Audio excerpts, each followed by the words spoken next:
believe it's in Proverbs. I'm no biblical scholar, but many are the plans of a man, heart, but the Lord directs his steps. I mean, it was that way with me. Certainly, being a native Texan. And by the way, y'all didn't want the Rangers to win anyway. Because, I mean, that's Dallas, and we're Houston. We want, I'm doing my job in the city. That's why I looked at it. That's great. We'll be the first ones to win it. But exactly. And probably in 2020, or sometime after that. So anyway, we're talking about how the Lord is moving in your life, and you can only see it retrospectively. That's the case. Being from Texas and growing up in Austin and coming to Rice, and then being a member of the Astros organization for 11 years, or in the big leagues for 11 years, really more like 13 or 14 in the professional system. I never thought that I would be anywhere but here. I mean, I thought, hey, I'm going to start and finish my career here. I was thrilled about that, thought that would be a great thing if I could do that. But obviously God had other plans. And the way it happened, if going back to let's say 2008 or 9, you think about, well, what's the set of circumstances that would have to occur in order for, the Lord to move me out of Houston. Number one, the organization would have to get to a point where it felt like it needed to go in another direction, which clearly they did, and it would have to be a situation where they didn't feel like I was any good anymore, which they felt that way, and I helped them feel that way by hitting 248. So,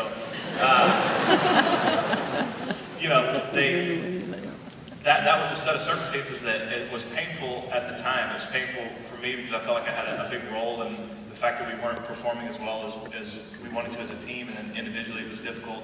I was coming off a knee surgery in spring training, never put it together, had the worst statistical season of my career. Ended up in New York of all places, where I'm not even going to try to tell that joke. I'll end up like Rick Perry. And I stumbled over in the first service. I couldn't even remember it, so I'm not even going to try it now.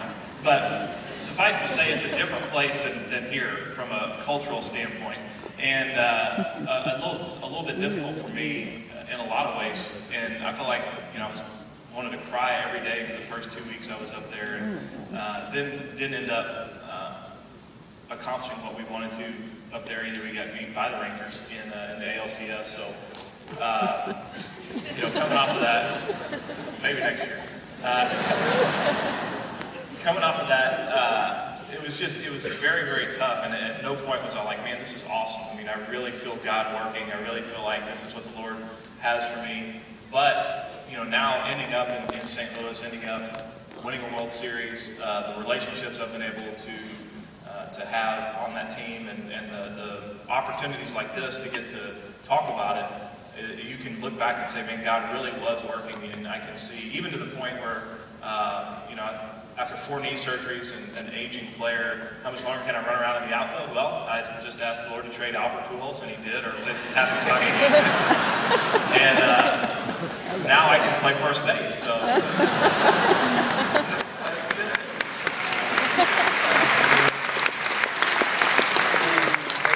You've had quite the year this year that we just had. I mean, comeback player of the year, and to have such a comeback. I mean, what was that like?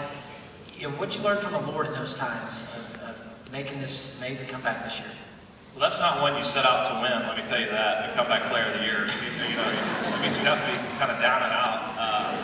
Want to be the MVP and the comeback player. That's not, when you're a kid, you're not thinking about that. So you really don't want to be a 2-time comeback player of the year, so it's even worse.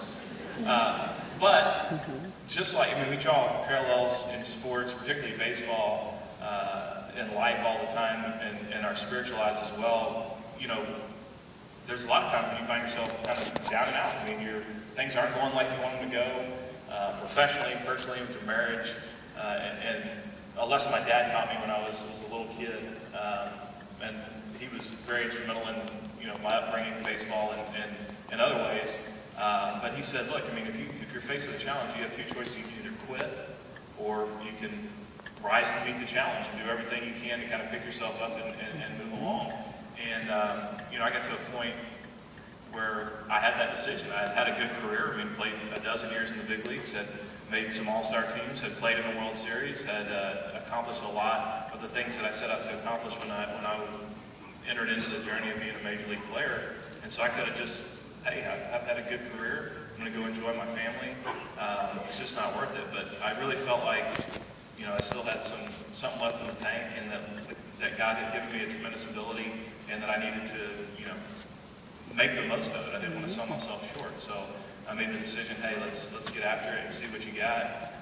And the same thing applies spiritually. You know, there are times when we're faced with spiritual challenges, and, you know, whether it's because of our own causing it to happen because of our behavior, because of bad choices that we've made, or because of circumstances that are outside of our control. Many times we find ourselves in that low spot, and, you know, at that point you have a choice to make. You can either quit and just give up, or you can continue to fight the good fight. You can continue to persevere to the end, like the Bible encourages us to do.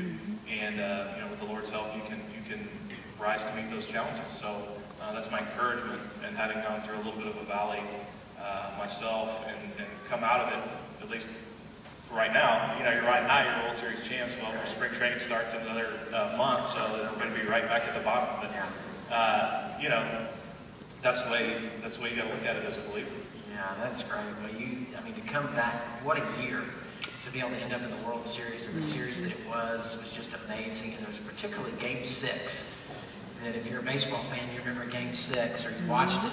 The Cardinals got down to the last out a couple times, and tell us a little bit about how you saw the Holy Spirit just ministering to you in Game 6. Well, that's another thing. You know, you asked me, how is God kind of working in your career and in your life?